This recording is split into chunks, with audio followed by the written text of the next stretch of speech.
Right,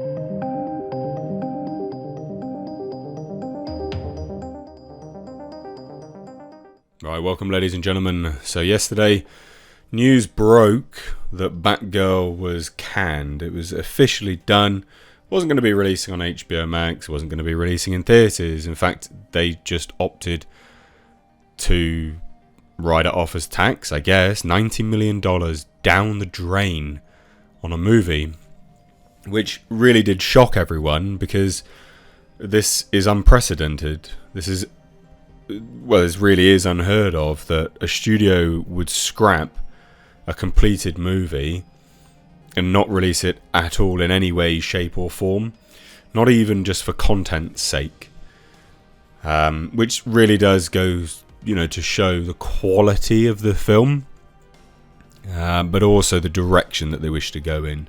Now, a lot of people have sort of pushed back a little bit on my video where I spoke about this, and they're predominantly saying, well, they're just doing it for tax purposes. It's not really, that's not going to be the case. This was a film that they fully intended to release. It's just not very good. And I guess, hopefully this shows that they're looking to move in a different direction with DC on a whole. And, actually move it in some form or another, somewhere. I guess that's the positive light at the end of this tunnel, is that they're scrapping it because, yes, it's bad, and hopefully they now have some clear direction. But, of course, apparently the directors they didn't even know, which is shocking, I guess, but it goes to show what directors are to studios these days. They're just hired meat. So, the Batgirl directors issue a response following the film's sudden cancellation. And they said they were saddened and shocked by the news. And Leslie Grace, Batgirl herself, has come out and spoken about this as well. So in the wake of an impromptu cancellation by Warner Brothers Discovery, Batgirl directors Adil El Arbi and Bilal Fallah sent out a joint statement in reaction to the fact that the film will no longer be released. So they weren't sure either, they had no idea. And this is the statement that they released. We're saddened and shocked by the news. We still can't believe it. As directors, it is critical that our work be shown to audiences. And while the film was far from finished, we wish that fans all over the world would have had the opportunity to see and embrace the final film themselves. Maybe one day they will, inshallah. Our amazing cast and crew did a tremendous job and worked so hard to bring Batgirl to life. We're forever grateful to have been part of that team. It was a dream to work with such fantastic actors like Michael Keaton, J.K. Simmons, Brendan Fraser, Jacob Scipio, Corey Johnson, Rebecca Front, and especially the great Leslie Grace, who portrayed Batgirl with so much passion, dedication and humanity. In any case, as huge fans of Batman since we were little kids, it was a privilege and an honour to have been a part of the DCEU, even if it was for a brief moment. Batgirl for life. Interesting. Really interesting. It's surprising, So Batgirl was cancelled in the dark of the night and won't get released on HBO Max or in theatres. The reason given by an inside source was the film was so poorly received at a test screening that the studio decided to shelf it and eat. It's not $70 million, it's about $90 million budget, which may actually be closer to $100 million. Now, just as an FYI, please do remember that when everyone said those test screenings were really positive, I was the one that was releasing a video saying, hey, actually I've heard from a source that they were terrible. So take that however way you want it. It's also been reported that audiences were confused by the presence of Michael Keaton's Batman, and his future in the DCEU is thought to be up in the air. The same can be said for Sasha Calle's rumoured Supergirl solo movie in Static Shock. There does seem to be some sort of momentum behind the thought process that they're looking to reshuffle things and not have Michael Keaton in things moving forwards. Aquaman, for instance, is going to have Affleck in it.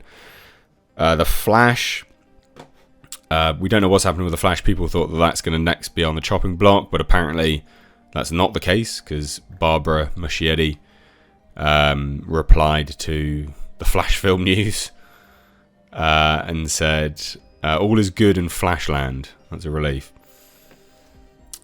She's not going to come out and tell you that it's going to be axed, is it? Like, behave. Doesn't even look like the directors knew. So I think it's a bit dumb to assume that the Flash is completely, off the chopping block. I still think it's up in the air for good reason. It could still be canned, and the producer Barbara is not going to come out and tell anyone, even if she does know.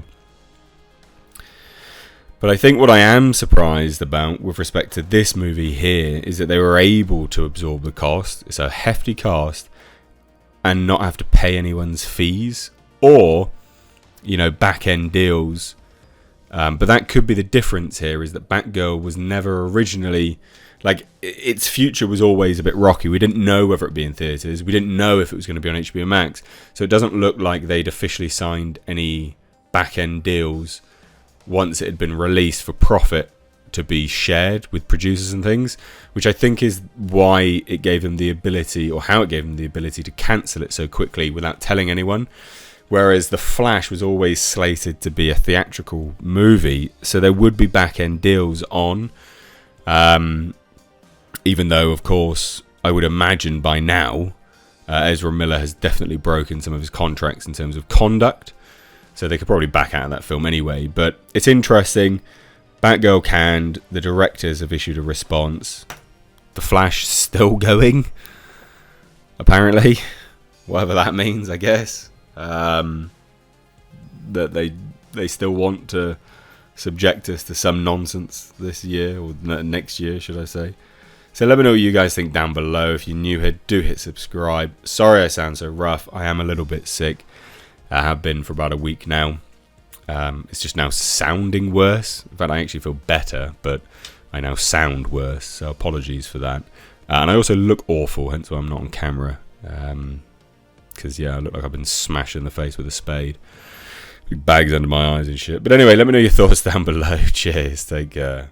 Also, ladies and gentlemen, consider checking out my Teespring store. Supporting the channel via this way does go a long way. But also, not only that, you do get to wear some awesome merch. These are one-of-a-kind designs designed for me by my graphic designer. We, of course, have our Clown World line, which is in mugs, hoodies, t-shirts. We've got Space Jeebus. And then for something a little bit different, we, of course, have right down at the bottom right here, we have our Pulsar GTIR. Also, ladies and gentlemen, consider checking out and supporting my second channel, which is Car Nonsense. This is a vlog and car channel. You can find links to this in the description box, along with my Teespring. Please do consider supporting.